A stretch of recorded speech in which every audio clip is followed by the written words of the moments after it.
देखो आजकल भूकंप आना एक आम सी बात हो गई है, लेकिन नेपाल में कुछ ज़्यादा ही भूकंप आते हैं। इसकी वजह सभी को हैरान करती है।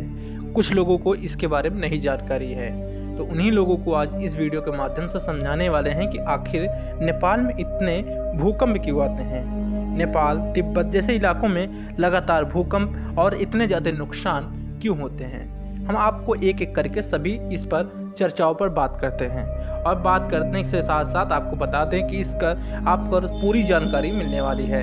तो दोस्तों, अगर आप पहली बार चैनल पे आए हैं, चैनल को सब्सक्राइब करके बेल आइकन को प्रेस कर लीजिए ताकि आने वाली वीडियोस का नोटिफिकेशन आप तक पहले मिल जाए। चलो शुरू करते हैं। जानते हैं नेपाल और तिब्बत में इतने भूकंप आने की वजह क्या है। दोस्तों, आप सभी जानते हैं नेपाल दुनिया के सबसे सक्रिय भूकंपी क्षेत्रों में पर स्थित है, जहाँ पर भारतीय टेक्टोनिक प्लेट प्रतिवर्ष लगभग 5 सेंटीमीटर की दर से उत्तर की ओर यूरेशियन प्लेट को धकेलती है। यह हलचल न केवल हिमालय के पहाड़ों को ऊपर उठाती है, बल्कि पृथ्वी की सतह के नीचे अधिक तनाव पैदा करती है। जब संचिता तनाव चट्टानों की ताकत से अधिक हो जाता है तो भूकंप के रूप में यह निकल जाता है। यही कारण है कि नेपाल उसके आसपास हिमालय क्षेत्र के अक्सर भूकंपीय गतिविधि होती रहती है। नेपाल की जमीन ऊपरी परत अस्थिर चट्टान से बनी है दोस्तों, जो भूकंप के प्रभावों को बढ़ाती है, जिससे और भी कमजोर हो जाती है। काठमांडू जैसे शहरी शहरों में उच्च जनसंख्या घनत्व साथ ही अनियमित निर्माण प्रथाओं के कारण हताहत और क्षति का जोखिम भी बढ़ जाता है। ऐसे में लगातार भूकंपों की श्रृंखला बढ़ती जाती है।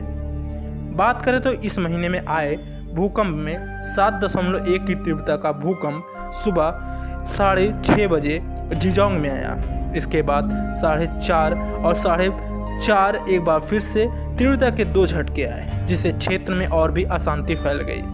भूकंपों का प्रभाव तिब्बत से कहीं आगे तक फैला।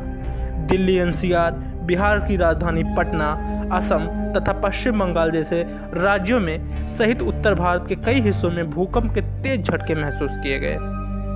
नेपाल में भूकंप ने काठमांडू में दहशत फैला दी, जहां लोग घरों से निकलने के लिए बाहर आना पड़ा। दोस्तों, लगातार भूकंप आने के बावजूद हिमालय क्षेत्र अक्सर आपदा की तैयारियों से जूझता रहता है। मुख्य चुनौतियों में खराब तरीके से लागू किए गए बिल्डिंग्स कोड और पूर्व चेतावनी प्रणाली कमी और सुरक्षा के बारे में अपर्याप्त सार्वजनिक जागरूकता शामिल है। हाल के वर्षों में नेपाल और तिब्बत ने कई खतरनाक और कई घातक भूकंपों का सामना किया है।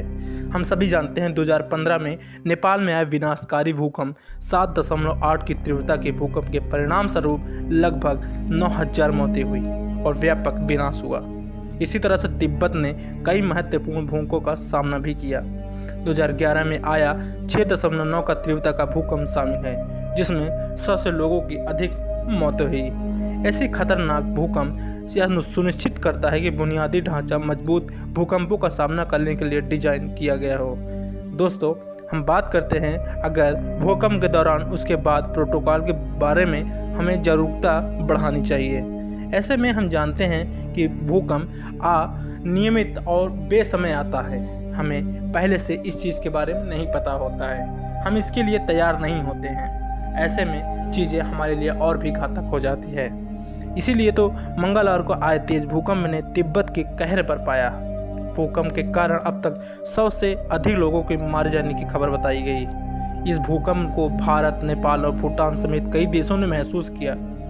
ऐसे में सवाल उठता है कि हिमालय के करीब स्थित इतने भूकंप आते क्यों रहते हैं। हम सभी जानते हैं भूकंप बहुत खतरनाक है। आने वाले दिनों में इसकी तीव्रता और भी बढ़ने की आशंका बताई जाती है, क्योंकि लगातार जैसे कि हमारी धरती लगातार कुछ ना कुछ आपदा, प्राकृतिक आपदा से जूझ रही है। ऐसे में आने वाले दिनों में उम्मीद करते हैं ऐसा ना हो, क्योंकि ऐसी चीज़ें हमारे मानव समाज में काफ़ी अशांति फैलाती रहती हैं। दोस्तों, जब 2 टेक्टोनिक प्लेट आपस में टकराती है तो उनकी रफ्तार बाधित होती है, उनमें तनाव जमा हो जाता है। यह तनाव अचानक टूटकर ऊर्जा के रूप में बाहर आता है तो भूकंप का कारण बनता है। नेपाल इस प्रकार ऊर्जा मुक्त होने वाले सक्रिय भूकंपी क्षेत्र में ही आता है, जिस वजह से उसे बार बार विनाशकारी हालत का सामना भी करना पड़ता है। ऐसे में भूकंप, विनाश और नेपाल इन तीनों का पुराना नाता है। तो दोस्तों, उम्मीद करते हैं आपको वीडियो काफ़ी पसंद आई होगी। उम्मीद करते हैं आपको चैनल पर पहली बार आए हैं तो चैनल सब्सक्राइब करें।